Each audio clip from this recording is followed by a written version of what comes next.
So welcome to my video where we talk about the turn on the forehand. And when I'm talking about the turn on the forehand, I'm specifically thinking of when the horse keeps its front end, the two front feet, on the ground and pivots around in a circle by moving the hind legs. So we apply that aid or get the horse to do that by putting the leg in the behind the girth position, keeping the pressure on until the horse moves its hindquarters away from the pressure. Once a horse steps on the same back leg as the leg your leg is on, then you release the pressure.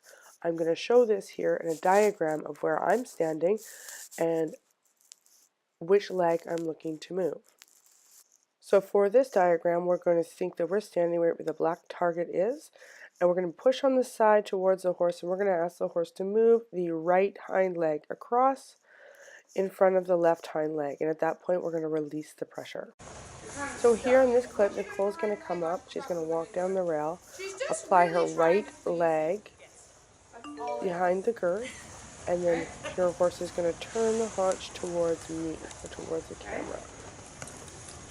2, 3. So in that little clip, Honey was getting a little bit anxious, but she was able to actually turn on the forehand, even if it was only a quarter of a turn. So you'll see in this clip, and we'll play that a little bit slower next time here, where James moves off Lena's leg really quickly. Now I want you to note how far Lena's leg is actually back. She's taken her foot out of the stirrup to make that response really clear to her horse.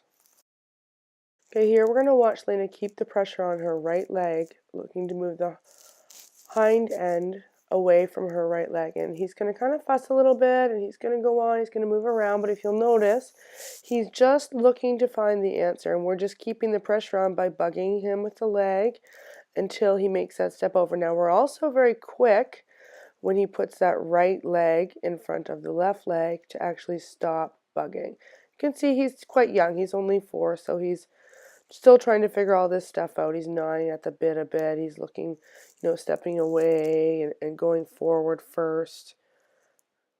And there, we're just going to keep bugging him, bugging him, bugging him, bugging him. There, and he steps over with the right, and she stops. See her leg relax? That's a perfect response that you want.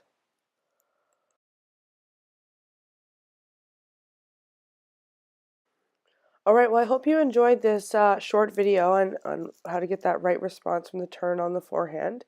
I hope that video was clear, and we also showed you what we meant by keeping the pressure on. Now that pressure doesn't have to be a steady pressure, that would be ideal, but I call that a bugging motion, where we actually keep bugging the leg across, and then as soon as they make their reaction, this is the key to actually relieve that pressure. It's all horsemanship and being able to feel when that foot actually steps across. And rewarding. And really quickly, if you keep practicing it, as soon as you put your leg back there, your horse will actually swing the hindquarters around. As soon as it's clear to them what you want and what you expect, they are happy to do it for you, assuming that you haven't messed up their training in some way along the way. I hope that's clear. If you have any questions, though, please feel free to post a comment. Thanks. Bye-bye.